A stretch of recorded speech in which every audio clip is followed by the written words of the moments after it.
3장 1절에서 13절까지의 말씀 보도록 하겠습니다.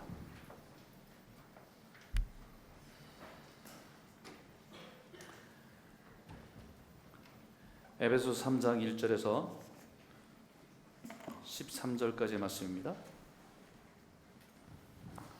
제가 한 절, 여러분이 한 절 읽도록 하겠습니다. 이러므로 그리스도 예수의 일로 너희 이방인을 위하여 갇힌 자 된 나 바울이 말하거니와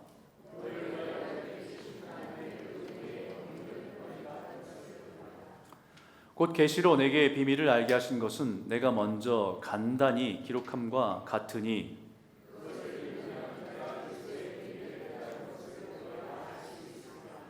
이제 그의 거룩한 사도들과 선자들에게 성령으로 나타내신 것 같이 다른 세대에게는 사람의 아들들에게 알리지 아니하셨으니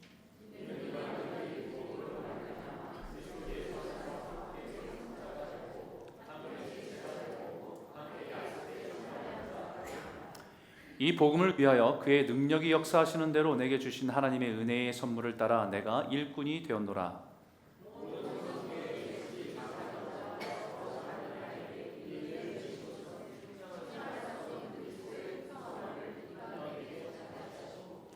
영원부터 만물을 창조하신 하나님 속에 감추어졌던 비밀의 경륜이 어떠한 것을 드러내게 하려 하심이라.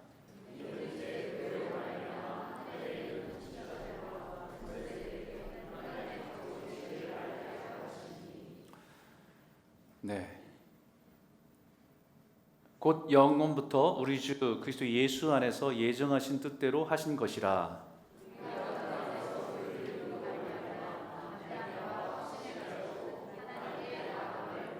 같이 읽겠습니다. 그러므로 너희에게 구하노니 너희를 위한 나의 여러 환난에 대하여 낙심하지 말라. 이는 너희의 영광이니라. 아멘. 여러분, 이런 말이 있는데 여러분들 이 말에 대해서 어떻게 생각하는지 모르겠습니다. 이 말, 사람은 누구나 자신만의 비밀을 간직한 채 살아가고 있다. 여러분, 이 말을 동의하세요? 네, 자기 와이프는 아내를 이렇게 쳐다보시는데 혹시 나의 모르는 비밀이 있는 거 아니야? 여러분, 참 비밀이라는 게 참 신기한 힘이 있습니다. 사람과 관계를 아주 친밀하게 해주기도 하고 반대로 멀어지게 하기도 합니다. 이건 말이야 내 비밀인데 라고 오픈해서 누군가에게 말해주면 그 사람과 관계가 굉장히 이렇게 친밀해지는 효과를 가져오죠. 자신 안의 비밀을 누군가에게 오픈하고 나눔을 통해서 더욱 친밀한 관계가 되기도 하고 반대로 친밀했던 관계가 서로 감추고 있는 비밀이 있다는 것을 알게 될 때 그 관계는 깨어지게 되는 것도 봅니다. 부모 사이에서 부모들이 또 아이들을 키우다 보면 아이들의 성장에서도 많은 변화들이 있거든요. 특히 아이들이 어릴 때는 비밀이 없습니다. 그죠?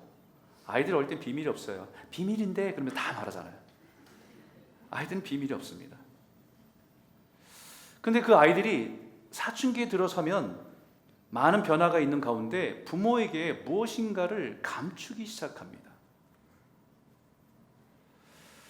자녀들에게 비밀이 생긴다는 것이 부모들에게는 조금 낯설게 느껴지기도 해요. 그때는 얘가 옛날에 그러지 않았는데 조그만 거 하나 있어도 막 가지고 와서 다 얘기하고 했던 애가 어느 날부터 애들이 무엇인가를 감추고 질문을 해도 너 어떻게 어저께 누구 만났니? 학교에서 무슨 일이 있니? 대답을 안 합니다. 그것 때문에 부모님들이 굉장히 서먹서먹해지고 불안하게 느껴지기도 해요. 그 상황에 부모들이 굉장히 서운하게 느끼기도 하고 당황스럽게 생각합니다. 그런데 사실은 그것은 아이들의 성장에 있어서 매우 자연스러운 모습입니다.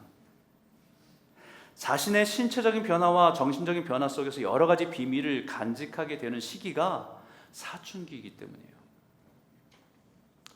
그때 비밀을 간직하고 있는 것은 독립된 인격체로서 성장하고 있다는 증거입니다. 이제 부모의 보호 아래 있는 아이가 아니라 이제는 독립된 인격체로서 성장하고 있다는 증거. 그래서 스위스 의사이면서 기독교 작가였던 폴 트루니에라는 분은 이렇게 얘기했습니다. 비밀은 성숙한 인격으로 성장하는 과정에 꼭 필요한 것이다. 비밀이 없던 아이들이 자신의 심리적, 생리적, 감정적인 변화 속에 생기는 변화에 대한 자기만의 비밀을 간직했다는 것은 이상한 것이 아니라 이제는 한 개인의 독립된 인격체로서 인정해 줘야 된다라는 겁니다. 그래서 그 상대방의 비밀을 존중해 주는 것이 그의 인격과 독립성을 존중해 주는 것입니다.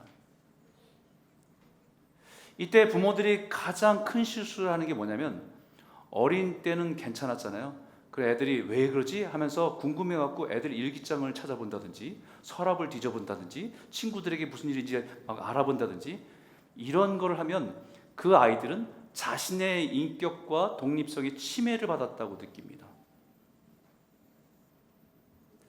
자신이 그런 비밀을 간직하는 것은 자신이 다른 사람들로부터 내가 독립된 존재가 되었다는 자유함을 느끼는 자리예요. 그것이 비밀이 주는 힘입니다. 그런데 나중에 그것도 자유함이죠. 나는 누군가에서 구속되지 않았고 엄마라고 하는 사람이 구속되지 않았고 나는 독립된 존재라고 하는 것을, 그 가치를 부여주는 것이 자유거든요.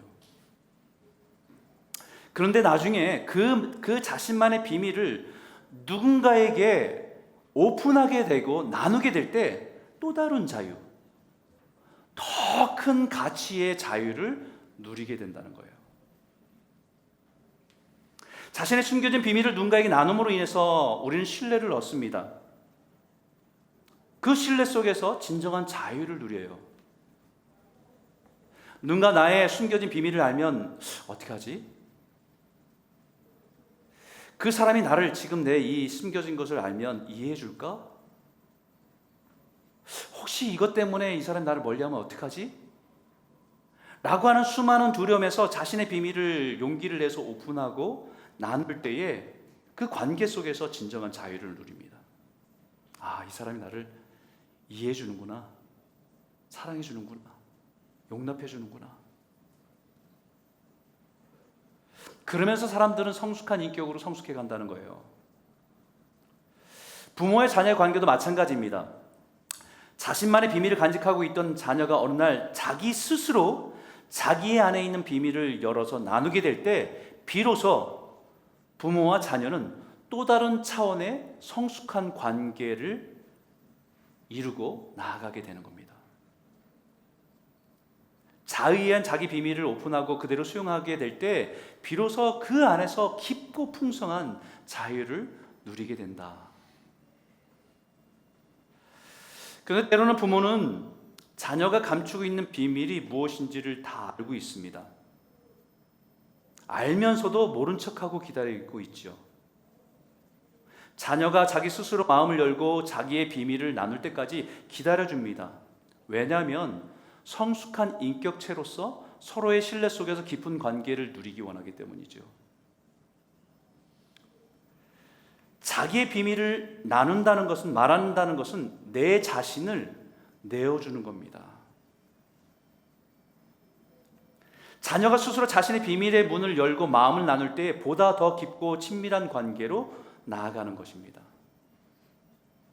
그 상대방도 내가 비밀을 열어서 그 사람에게 내 비밀을, 연약함, 부족함이 다 열어서 나눌 때 그 사람이 나를 수용한다, 받아들인다는 것은 내가 자유함을 느낍니다. 근데 그 사람이, 그 비밀을 들었던 사람이 자신의 비밀을 또 나에게 말해주면요, 이것은 굉장한 깊은 신뢰관계가 생겨요. 그 관계 속에서는 말로 표현할 수 없는 평안함과 자유함이 누리게 되는 것이 사실입니다. 아, 이 사람이 나를 신뢰하고 있구나. 내가 이 사람을 정말 소중한 사람으로 소중한 사람, 이 사람이 나를 여기고 있구나라는 그 안정감과 평안과 기쁨이 있습니다. 행복이지요. 바로 사도 바울은 바로 이 자유함과 행복을 누리고 있다고 우리에게 말하고 있습니다. 바로 예수님과의 만남을 통해서 이 행복과 자유를 누리고 있다고 우리에게 가르쳐주고 있어요. 3절과 4절에 있는 말씀인데 같이 한번 읽겠습니다. 시작. 곧 계시로 내게 비밀을 알게 하신 것은 내가 먼저 간단히 기록함과 같으니 그것을 읽으면 내가 그리스도의 비밀을 깨달은 것을 너희가 알 수 있으리라. 바로 주님이 나에게 하늘의 비밀을 알게 하셨다는 것입니다. 누군가 비밀을 공유한다는 것은 마음을 나눈다는 것입니다. 비밀을 공유한다는 것은 당신을 내가 신뢰한다는 것입니다. 예를 들어 어느 날 여러분의 회사의 사장이 여러분에게 이건 회사의 중요한 비밀인데 혹시 내가 어떻게 될지 모르니까 자네만 알고 있게, 이런 말로 우리에게 약속을 했다고 한다면 누설하면 안 된다는 부담은 있겠지만 은근히 기분은 좋을 겁니다. 그 사장이 그만큼 나를 인정해 주고 있다는 사실로 인해서 굉장히 기분은 만족스럽고 들뜰 겁니다. 그때 다른 직원이 나를 무시해도 별로 그것은 개의치 않습니다. 기분 나쁘지 않은 것이 당연한 거죠. 왜냐하면 사장과 나의 비밀이 있기 때문에. 사도 바울도 이런 기분을 너무 잘 알고 있습니다. 3절에 곧 계시로 내게 비밀을 알게 하신 것은 이라고 말합니다. 남이 모르는 비밀, 지금까지는 감추어준 비밀을 알게 하신 하나님의 주신 은혜 때문에 그 기쁨을 누리고 있다고 말하고 있는 거예요. 친구들끼리 비밀을 함께 누리고 있는 것도 서로 신뢰하고 있다는 느낌이 너무 좋은 것인데, 하늘의 비밀, 하나님의 비밀, 하나님의 나라의 비밀, 세상 사람들에게는 감추어진 비밀, 그것을 성령을 통해서 깨닫게 하시고 알게 하셨다는 것, 그것은 너무나도 기쁘고 행복한 겁니다. 이 비밀이 무엇인가, 그 내용에 대해서 5절과 6절에 이렇게 말합니다. 같이 한번 읽어보죠. 크게 읽겠습니다. 시작. 이제 그의 거룩한 사도들과 선자들에게 성령으로 나타내신 것과 같이 다른 세대에게는, 사람의 아들들에게는 알리지 아니하셨으니 이는 이방인들이 복음으로 말미암아 그리스도 예수 안에서 함께 상속자가 되고 함께 지체가 되고 함께 약속에 참여한 자가 됨이라. 이 비밀은요, 하나님의 자녀에게 주신 약속의 비밀입니다. 세상 사람들, 사람의 아들들에게는 여전히 감추어 있어서 알 수 없는 거예요.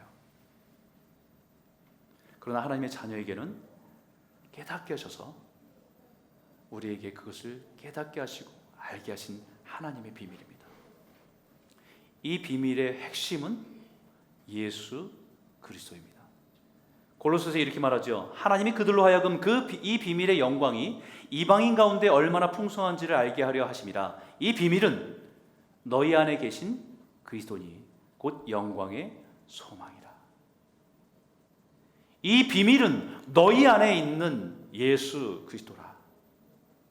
그 예수를 주로 고백하고 살아가는 너희들, 너희 성도들, 너희가 누릴 하나님의 이 비밀의 복은 무엇이냐? 그 예수 그리스도를 통해서 구원의 길이 열렸을 뿐만 아니라 이방인이나 유대인이나 노예나 귀족이나 부자나 가난한 자나 여자나 남자나 아이나 어른이나 할 것 없이 복음으로 하나님의 백성이 되고 예수 그리스도의 피를 나는 가족이 되고 하나님의 복을 누릴 상속자가 되고 그리스도의 몸을 한 지체가 되어서 이 땅에 살아가다가 주님이 오시는 그날에, 영원한 그 나라에 주님과 함께 왕노릇한다. 그 비밀을 우리에게 알게 하셨고 그 은혜가 우리에게 소망이 되게 하셨다는 것입니다. 믿습니까? 3절과 4절에 곧 계시로 내게 이 비밀을 알게 하신 것은 내가 먼저 간단히 기록함과 같으니 그것을 읽으면 내가 그리스도의 비밀을 깨달은 것을 너희가 알 수 있으리라. 사도 바울이 지금 깨달은 비밀을 너희도 알 수 있으리라 말씀했어요. 무슨 말입니까? 동일한 믿음을 가진 우리도 하나님의 비밀을 깨닫고 그 은혜 가운데 살아가는 자임을 말하는 것입니다. 하늘의 비밀을 간직하고 살아가는 성도의 삶이 무엇인지 사도 바울이 오늘 본문을 통해서 우리에게 몇 가지 말씀을 주고 있어요. 그 중에 두 가지만 여러분 요약해서 말씀 나누고 싶은데, 두 가지 이겁니다. 첫 번째는 하늘의 비밀을 간직한 사람은 모든 상황에서 자유합니다. 우리 1절과 2절을 한번 읽어볼까요? 같이 한번 읽겠습니다. 시작. 이러므로 그리스도 예수의 일로 너희 이방인을 위하여 갇힌 자 된 나 바울이 말하거니와 너희를 위하여 내게 주신 하나님의 그 은혜의 경륜을 너희가 들었을 터이라. 1절에 이러므로 그리스도 예수의 일로 너희 이방인을 위하여 갇힌 자 된 바울이 말하거니와 라고 말합니다. 사도 바울이 자신을 가리켜서 뭐라고 얘기했냐면 갇힌 자 된 자, 영어로는 prisoner, 로마 감옥에 갇힌 자. 여러분 사실 일반적으로 생각하면 감옥에 갇혔다는 게 부끄러운 일이죠. 감추어야 될 일입니다. 수치스럽게 생각할 일이죠. 그러나 사도 바울은 당당합니다. 사도 바울은 자신이 감옥에 갇힌 자라는 것을 전혀 부끄럽게 생각하지 않습니다. 사실 사도 바울이 감옥에 들어간 것은 이번이 처음이 아니죠. 우리가 성경을 읽다 보면 여러 번 감옥에 갇힌 것을 우리는 기억합니다.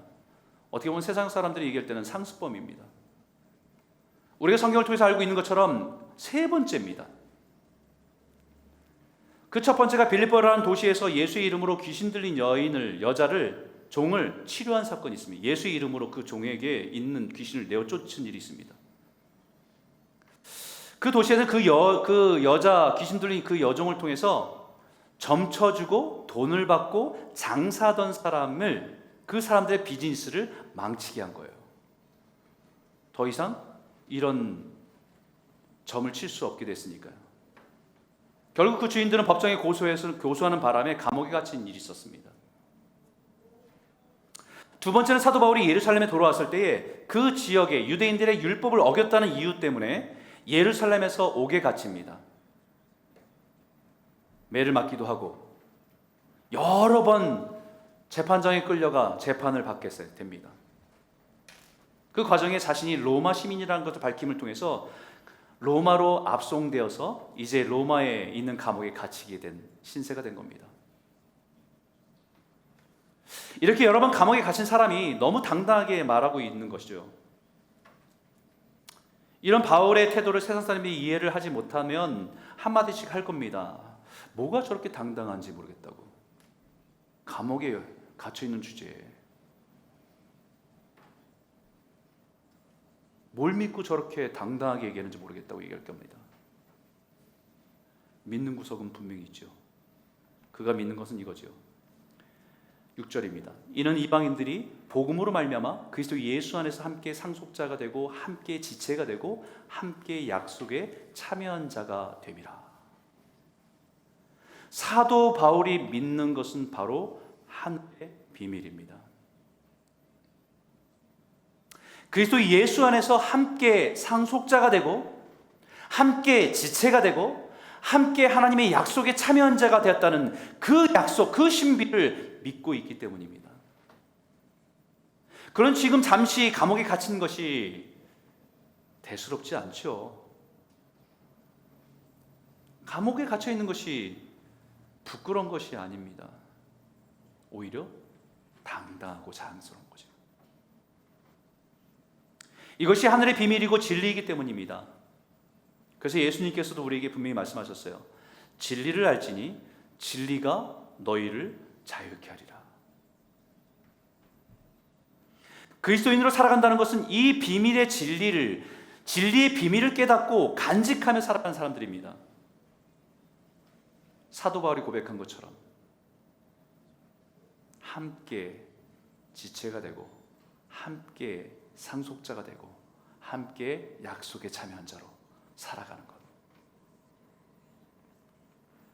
이런 비밀을 간직한 사람이 이 땅에 살아가는 동안에 분명히 가져갈 태도가 있죠. 그것은 어떤 상황 속에서도 자유롭다는 거예요. 그 어떤 상황에서도 위축될 수 없다는 것입니다. 이 비밀을 깨닫고 간직하며 살아갈 때 자유합니다. 무엇에 대해 자유합니까? 상황에 대해서 자유합니다. 어떤 상황에도 매이지 않습니다. 감옥에 있든 동굴에 있든 왕궁에 있든 초막에 있든 부자로 살든 가난한 사람으로 살든 그것은 불편할 뿐이지 우리는 거기서 매이지 않습니다. 주 안에서 자유합니다. 이 그리스도 안에서 누리는 자유가 오늘 저와 여러분의 삶에 다시 한번 선포되어지고 누려지는 은혜가 있기를 주 이름으로 축원합니다. 그리고 하늘의 비밀을 간직하며 살아간 성도는 그런 상황에만 자유로운 것이 아니라 사람의 눈과 평가에서도 자유합니다. 사도 바울이 자신을 가리켜 이렇게 표현했습니다. 8절인데 한번 읽어볼까요? 함께 읽겠습니다. 시작. 모든 성도 중에 지극히 작은 자보다 더 작은 나에게 이 은혜를 주신 것은 측량할 수 없는 그리스도의 풍성함을 이방인에게 전하게 하시고. 사도 바울이 자신을 가리켜 뭐라고 얘기했냐면요, 모든 성도 중에 지극히 작은 자보다 더 작은 나라고 얘기해요. 가장 적다라고 작다라고 말하는 단어가 엘라키스토스라고 하는 단어의 비교급입니다. 가장 작은 자보다 더 작은이란 의미가 less than the least라고 합니다. 예전에 우리가 겨자씨 비교할 때 작다는 의미에 대해 제가 설명한 적이 있죠. 그때 작다는 의미가 미크로스라는 단어예요. 미크로스. 우리가 오미크론 할 때 미크로스는 동일한 건데요. 오미크론 할 때 우리는 들어봤잖아요. 그 단위는 1mm의 1000분의 1에 해당되는 수치입니다.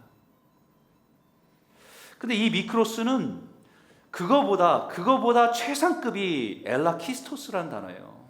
아주 작은, 하찮은, 보이지도 않는. 다시 말하면 저는 너무나도 가치 없는, 의미 없는 사람입니다. 하찮은 사람입니다. 이 고백이에요. 여러분, 사도 바울이 자기에 대해서 이렇게 표현하는 것은 자기 비하입니까? 심각한 열등감에 쌓여서 자기를 비하하는 말입니까? 아닙니다. 이것은 하나님의 존재 앞에서 자신의 존재를 깨닫고 고백하는 것입니다. 우리 이 땅에 살아가면서 우리는 자연스럽게 남들과 비교하면서 살아가는 것이 익숙한 사람들이에요. 남들보다 조금 더 갖고 있고 조금 더 낫다고 생각할 때는요, 우리는 그 안에서 안정감을 누리는 사람들입니다. 남들보다 더 많은 것을 가지고 있을 때 우리는 그것을 만족하며 살아가는 사람들입니다. 거기서 우월감도 있고 때로는 거기서 열등감을 느끼며 절망하며 살아가기도 하는 거죠. 때로는 그 우월감이, 우리는 남들과 비교해서 무엇인가 더 갖고 있고 더 만족스러운 것이 있을 때 그것이 우월감인데 그것을 우리는 행복이라고 착각하고 살아갈 때가 많아요. 남들과 비교하면서 느껴지는 열등감인데 내 인생이 그것이 불행하다고 느끼며 살아갈 때도 참 많습니다. 이것은 지극히 자기 중심에서 나온 자기 인식이기 때문이죠. 그런데 하나님을 만나고 그 하나님의 존재 앞에서 자신을 깨닫고 보니까 크고 작음의 의미가 달라진 것입니다. 우리 지금 예배드린 이 자리에서도 우린 누가 더 크고 누가 작은지, 누가 더 넉넉하고 누가 더 궁핍한지, 우리는 그 안에서 서로 비교하면서 만족을 누리기도 하고 때는 열등감을 느끼기도 합니다. 근데 우리는 줌아웃을 줌해서요, 여기서 더 멀리 하늘의 소리를 바라보고 더 우주로, 더 은하계로, 태양계를 넘어서 은하계로 바라보면요, 그 크고 작음이 무슨 의미가 있어요? 아무 의미 없어요. 온 우주를 다스리신 주님 앞에 내 자신을 생각해 보니까 정말 먼지보다 작은 존재임을 깨닫게 되는 것입니다. 모든 성도 중에 지극히 작은 자보다 더 작은 나라는 말은 자기 비하나 열등감에 찌드는 것이 아니라 하나님 앞에서 작고 보잘것없는 존재인 나를 찾아오신 하나님의 은혜가 크다는 것을 고백하고 있는 것이에요. 그 은혜 속에서 내가 크고 작음의 의미가 없습니다. 그 은혜 속에서 내가 많이 갖고 내가 덜 갖고 그것은 의미가 없는 거예요. 그 은혜 속에서 내가 사람에게 인정받고 못 받고가 무의미한 것입니다. 그 은혜 속에 내가 가진 것이 많고 적음이 하나님 앞에서 아무 의미가 없다는 것을 깨달았기 때문에 자유하다는 겁니다. 그것이 진리 안에서 자유한 것이죠. 그리스도 안에서 자유를 누리는 것입니다. 누가 뭐래도 내 안에 하나님의 비밀을 간직하며 살아가는 은혜의 풍성함으로 인해서 누리는 자유함입니다. 세상의 평가와 사람들의 평가에서 자유한 겁니다. 여기에 지극히 작은 엘라키스토스라는 단어를 사용한 구절이 또 하나 있습니다. 성경에 예수님의 비유 중에서 마태복음 25장에 있는 비유, 양과 염소의 비유를 말씀할 때 이 단어를 쓰셨어요. 너희가 여기 내 형제 중에 지극히 작은 자 하나에게 한 것이 곧 내게 한 것이라 라고 말씀하실 때 지극히 작은 자에게 라고 하는 말을 쓸 때 이 엘라키스토스라는 단어를 씁니다. 보이지도 않을 만큼 작고 하찮게 여기는 일이에요. 그 일에 충성했다. 그 일이 무엇이었냐? 줄인 자를 먹였고 목마른 자에게 마시게 했고 나그네 전 자에게 영접했고 병든 자를 돌아봤고 옥에 갇힌 자를 찾아봤습니다. 이 일이 대단해서 한 건 아니었습니다. 이 일을 한 사람도 자기가 이런 일을 했는지조차 인식하지 못할 정도입니다. 너희가 그런 일을 했다니까 저희가요? 언제요? 라고 물 정도예요. 근데 이 지극히 작은 일을 충성스럽게 잘 감당한 것을 예수님께서 칭찬해 주신 겁니다.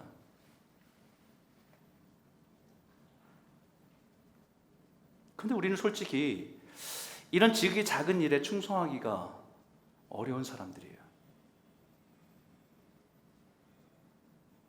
지극히 작은 일보다는 대단히 크고 주목받는 일에 우리는 마음이 쏟아지고요, 열정도 생기고 에너지가 나옵니다. 열심도 생기고요. 근데 그 일이 하찮게 보이고 작아 보이고 좀 그러면 참 이게 마음이 일어나기가 참 어려워요. 열정도 쏟기가 어렵고요. 내 시간이 아깝고 내 인생이 아깝고 내 수고와 물질이 아깝게 느껴지기 때문입니다.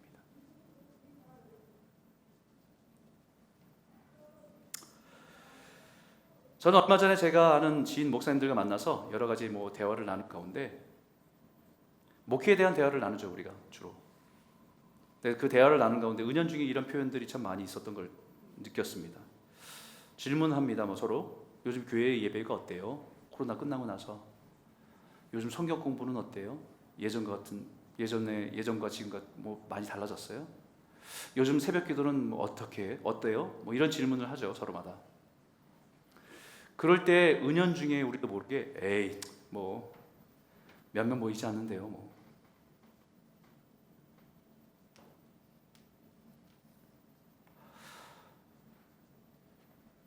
이런 말 속에 자주 섞인 마음을 느낄 수가 있었습니다. 우리조차도 많고 많이 모이고 적게 모이고 크고 작음의 가치를 두고 있다는 것을 깨달아요.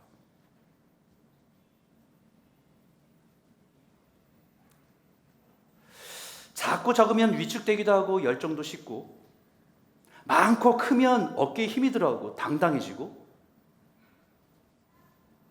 그런데 하늘의 비밀은 그 일의 크고 작음보다 그 일을 맡기신 분의 크고 작음의 비밀을 깨닫고 살아가는 것이라고 말합니다. 그것이 세상에서는 지극히 작고 무시되고 아무도 관심을 기울이지 않는 일이라도 그 일을 맡기신 분이 왕의 왕이시면 그 일에 최선을 다하고 충성하는 삶이 주님이 기뻐하시고 인정하는 삶이다. 아무도 그것에 대해 박수 쳐주는 사람 없고 인정해주는 사람 없어도 하나님이 그것을 맡기신 분이 만왕의 왕이시는 우주의 왕이시는 하나님께 맡기셨다는 믿음이 있다고 한다면 그 일에 충성하는 것이 가장 아름답고 귀한 일이다.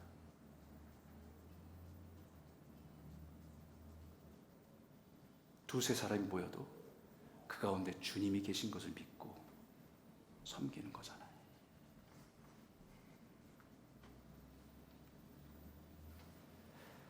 그것이 하늘의 비밀을 간직하며 살아가는 성도인 줄 믿습니다.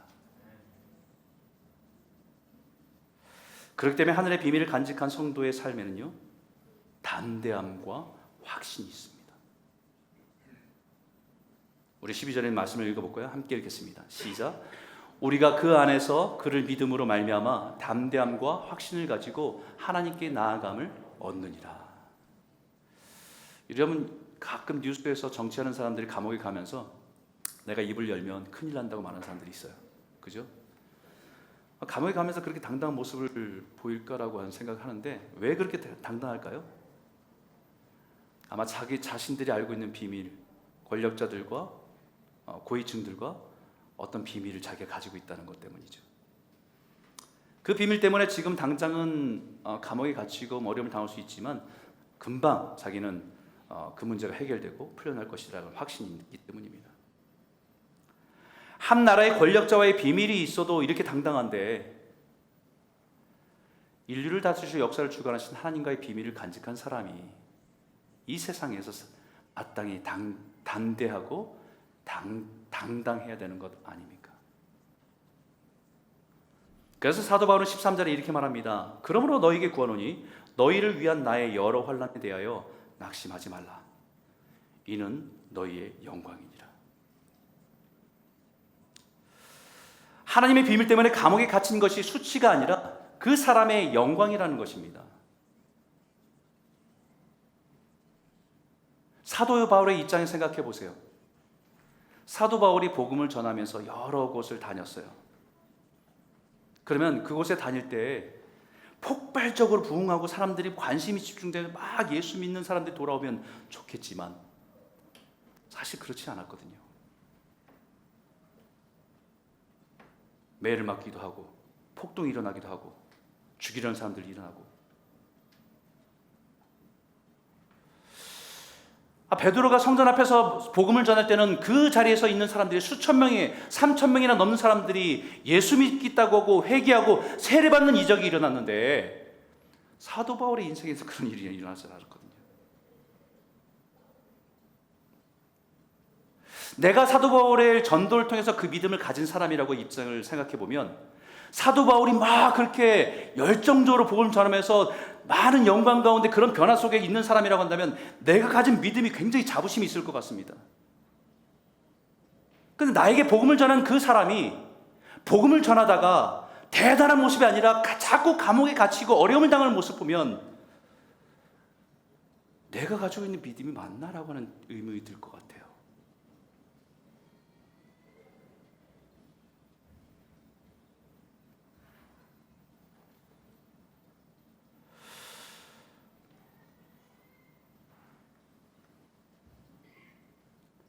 예수 믿는 사람들이 정말 뭐든지 하는 대로 잘 되고 하나님 주신 복을 누리고 세상들이 볼 때도 불우한 인생을 산다고 한다면 동일한 믿음을 가진 사람이 나도 굉장히 당당해질 것 같은데, 때로 보면 주님을 믿는다고 열심히 사랑한다고 어려움을 당하는 모습 보면요, 내 믿음도 위축되기 쉬워요. 그런데 정작 사도 바울은 오히려 더 담대함과 확신을 우리에게 외치고 있습니다. 감옥에 갇힌 고난과 환난이라고 할 수 있는 황해에서 어떻게 이런 담대함과 확신이 있을 수 있습니까? 그것은 하늘의 비밀이 바로 자신의 인생을 향한 하나님의 경륜과 비밀을 깨달았기 때문이에요. 열심히 복음을 전했는데 감옥에 갇힌 자신의 신세가 비참한데 이렇게 담대하게 확신할 수 있는 것은 그 고난과 환난의 비밀을 깨달았기 때문이에요. 자기가 감옥에 갇힌 이유를 깨달았기 때문입니다. 자신이 지금 겪고 있는 고난과 환난에 대한 비밀을 깨달았기 때문입니다. 그 비밀이 뭐라고 얘기해요? 너희를 위한 나의 여러 환난에 대하여 라고 말합니다. 복음을 전하다 매를 맞고 감옥에 갇힌 현실은 솔직히 억울합니다. 하나님 말씀대로 순종하며 살았는데 오해받고 손해보는 마음은 힘든 게 사실입니다. 그런데 그 고난의 비밀을 열어주실 때에 그 고난의 의미를 깨닫게 해주실 때 비로소 하나님을 전하고 자랑하는 담대함과 확신으로 살아가게 하신다는 거예요. 이 고난의 비밀을 여는 열쇠가 바로 예수 그리스도의 십자가입니다.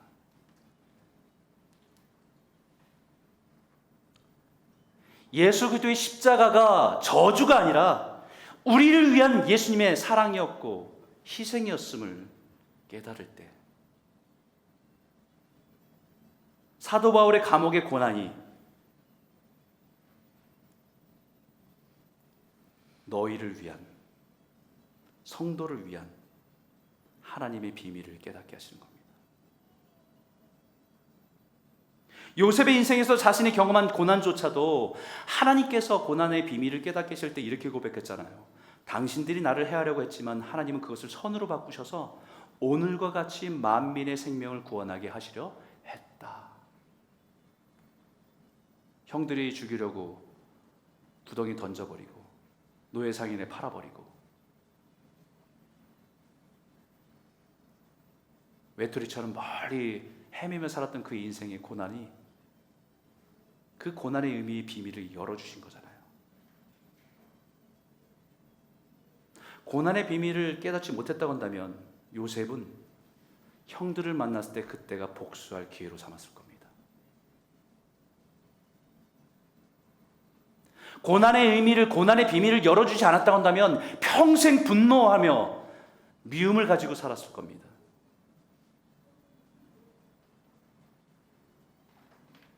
근데 이제는 그것이 하나님의 선하신 하나님의 계획이었다고 그 고난의 의미를 가지고 담대하게 확신하게 말할 수 있는 겁니다. 우리 12절 말씀 한번 읽어볼까요? 마지막으로 함께 읽겠습니다. 시작. 우리가 그 안에서 그를 믿음으로 말미암아 담대함과 확신을 가지고 하나님께 나아감을 얻느니라. 아멘. 사랑하는 성도 여러분, 오늘 우리들 가운데는 어떤 분에게는 지금 이해할 수 없는 고난과 어려움들을 지나가는 분이 분명히 있습니다. 난 믿음으로 열심히 살았는데 왜 나에게 이런 어려움을 주셨을까? 왜 이런 고난을 주셨을까? 다 헤아릴 수 없어서 우리는 고통 가운데 지나갈 때가 있어요. 그런데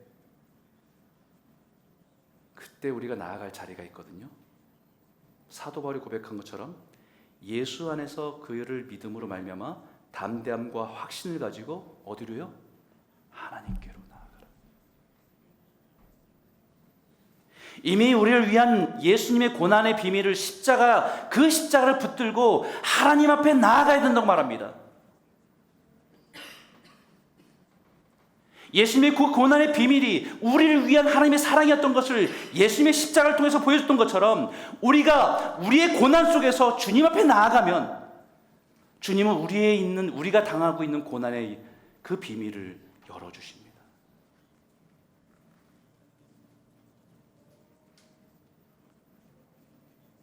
하나님께서 사도 바울에게 하늘의 비밀을 열어서 깨닫게 하신 것처럼 우리의 인생의 고난의 비밀을 열어서 깨닫게 하시고 그 믿음으로 담대함과 확신을 가지고 때로는 가족에게, 때로는 성도에게, 때로는 세상을 향해서 하나님의 살아계심을, 하나님의 비밀을 증거할 수 있는 증인으로 살아가게 하시는 거예요. 사랑하는 성도 여러분, 그 복음의 비밀, 고난의 비밀, 하늘의 비밀을 깨닫고 간직한 성도로서 진정한 자유를 맛보고 누리고 선포하며 살아가는 복된 성도들이 다 되시길 주 이름으로 축원합니다.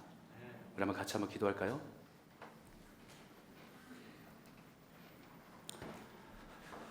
오늘 말씀을 기억하며 기도했으면 좋겠습니다. 하나님, 지혜와 계시의 영을 부어주셔서 하늘의 비밀을 깨닫게 하여 주십시오. 그 비밀을 깨달아서 이 땅에 매이지 않고 상황에 매이지 않고 어떤 상황에도 주님 영적인 자유함을 누리며 살아갈 수 있도록 도와주십시오. 세상의 기준을 따라 크고 작음을 판단하지 않고 크신 하나님의 마음과 눈으로 세상을 바라보며 지극히 작은 일에 충성하며 살아갈 수 있도록 허락하여 주시기 원합니다. 우리의 삶의 고난과 환난을 통해서 하나님의 비밀을 깨닫게 하셔서 믿음의 담대함과 하나님의 선하심의 확신을 가지고 살아가게 하여 주시옵소서. 우리 이 믿음을 가지고 함께 기도하기 원합니다. 함께 기도하겠습니다.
살아계신 하나님 아버지 감사합니다.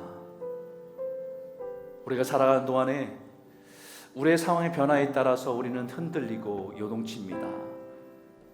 경제적인 어려움 때문에, 관계의 어려움 때문에 우리 많이 고통하고 힘들릴 때 있지만 주님, 우리가 바라보는 소망이 무엇인지, 우리가 어떤 비밀을 간직하고 살아가는 자인지를 깨달아 그 모든 상황에서 주님이 주신 자유함을 누리며 살아가는 성도 될 수 있도록 허락하여 주시옵소서. 이 땅에 살지만 이 땅에 매여 있는 자가 아니라 하나님의 나라의 상속자임을, 그 기업의 풍성함을 깨달아 믿음으로 살아갈 수 있도록 인도하여 주시고, 하나님, 우리 인생의 세상 가운데 살아가는 동안에 세상의 기준으로 작고 크고 있고 없고에 따라 우리가 판단되어지고 그 안에 슬퍼하고 고통하는 인생이 아니라 크신 하나님이 나를 사랑하신다는 그 사랑 앞에, 그 풍성하신 사랑 앞에 거하는 하나님 백성 되게 하여 주시고, 사람 평가와 사람의 눈이 아니라 하나님이 귀하게 여기는 것을 귀하게 여기며 우리의 삶을 그 가치를 여기며 순종하는 삶을 살아갈 수 있도록 허락하여 주시옵소서. 하나님, 우리 삶 가운데 하나님, 우리가 이해할 수 없는 고난과 어려움들을 지나가는 성도 있습니다. 때로는 그것이 왜 나에게 이런 일이 있는지 다 헤아릴 수 없지만 예수의 십자가로 우리를 위한 하나님의 사랑이었던 것을 깨달은 것처럼 그 십자가 붙들고 주님 앞에 나아갈 때 주님, 그 고난의 비밀을 열어주시고 깨닫게 하셔서 선한 하나님의 온전하심을 볼 수 있도록 하나님 우리의 눈을 열어주시고 주님이 주신 평강으로 일어서는 저희 모두가 될 수 있도록 허락하여 주시옵소서. 세상은 아직도 그 하나님의 비밀을 알지 못한 채 헛된 것에 분주하고 분노하고 다투고, 하나님, 그들을 향해서 하나님, 우리가 예수님의 비밀을 간직한 증인으로서 세상을 향해 담대함과 확신을 가지고 증거하는 자로 살아갈 수 있도록 우리를 사용하여 주시옵소서. 예수님 이름으로 감사하며 기도드렸습니다. 아멘.